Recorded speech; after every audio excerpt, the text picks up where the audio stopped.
Kunjithai service സഹകരണ bank member relief fund വിതരണം ചെയ്തു. Assistant registrar general S Sumesh വിതരണോദ്ഘാടനം നിർവഹിച്ചു. കുഞ്ഞിത്തൈ സർവീസ് സഹകരണ ബാങ്കിന്റെ ആഭിമുഖ്യത്തിൽ വിതരണം ചെയ്ത മെമ്പർ റിലീഫ് ഫണ്ടിന്റെ വിതരണോദ്ഘാടനം assistant registrar general S Sumesh നിർവഹിച്ചു. ഇവിടെ ബാങ്കിംഗ് പ്രവർത്തനങ്ങൾ എന്ന് പറയുന്നത് ഡെപ്പോസിറ്റ് മേടിക്കുക, ലോൺ കൊടുക്കുക, അതിൻ്റെ പലിശ മേടിക്കുക, അങ്ങനെയുള്ളൊരു ധനകാര്യ സ്ഥാപനമായിട്ടാണ് ഇത് നടന്നുകൊണ്ടിരിക്കുന്നത്.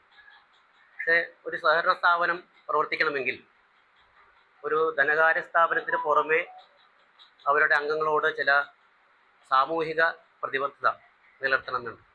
അതിൻ്റെ ഭാഗമായിട്ടാണ് ഇങ്ങനെയുള്ള സഹകരണ സ്ഥാപനങ്ങൾ ഇത്തരത്തിലുള്ള പ്രവർത്തനങ്ങൾ നടത്തുന്നത്. അപ്പോൾ കേവലം ഒരു ധനകാര്യ സ്ഥാപനം മാത്രമായിട്ട് പ്രവർത്തിക്കുക മാത്രമല്ല, സഹകരണ പ്രസ്ഥാനത്തിൻ്റെ ചില നിർദ്ദേശങ്ങൾ അല്ലെങ്കിൽ തത്വങ്ങൾ പാലിച്ചുകൊണ്ട് ഇങ്ങനെയുള്ള ജനങ്ങളെ, അതായത് രോഗങ്ങളും ദുരിതങ്ങളും അനുഭവിക്കുന്ന വളരെ താഴെക്കടയിലുള്ള ആൾക്കാരുടെ ദുരിതങ്ങൾ കണ്ടറിഞ്ഞ് അവരെ സഹായിക്കാൻ വേണ്ടി ചെയ്യുന്ന ഒരു പദ്ധതി സംസ്ഥാന സർക്കാർ ഏറ്റെടുത്തുകൊണ്ട് ഒരു പദ്ധതിക്ക് പേരിട്ടുകൊണ്ട് അംഗസമാശ്വാസ പദ്ധതി എന്ന് പറഞ്ഞ പേരിൽ ഈ ഒരു പദ്ധതി നടപ്പിലാക്കി.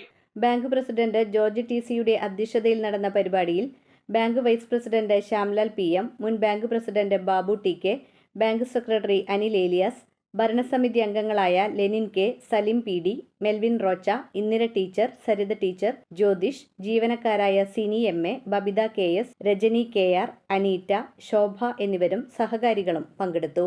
ഓരോ വീടുകളിലും രോഗികളില്ലാത്ത വീടുകളില്ല. എല്ലാവരും നമ്മൾ ഈ കാലഘട്ടങ്ങളിലേക്ക് രോഗികളായി മാറിക്കൊണ്ടിരിക്കുന്നു.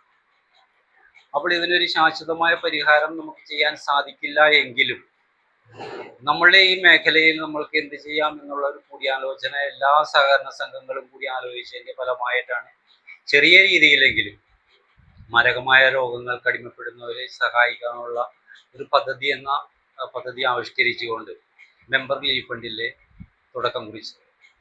അപ്പോൾ അതിൽ അനി സെക്രട്ടറി ആയതിനു ശേഷം 41ഓളം നമ്മുടെ സഹകാരികൾക്ക് ഇതുപോലെയുള്ള ചെറിയ ചെറിയ ചികിത്സാ സഹായങ്ങൾ മേടിച്ചു കൊടുക്കുവാൻ നമ്മൾക്ക് സാധിച്ചിട്ടുണ്ട്.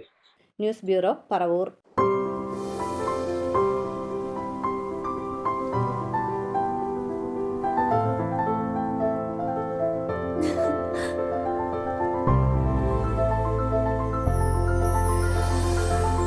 കളങ്കമില്ലാത്ത സൗഹൃദം പോലെ കലർപ്പില്ലാത്ത വിശ്വാസം.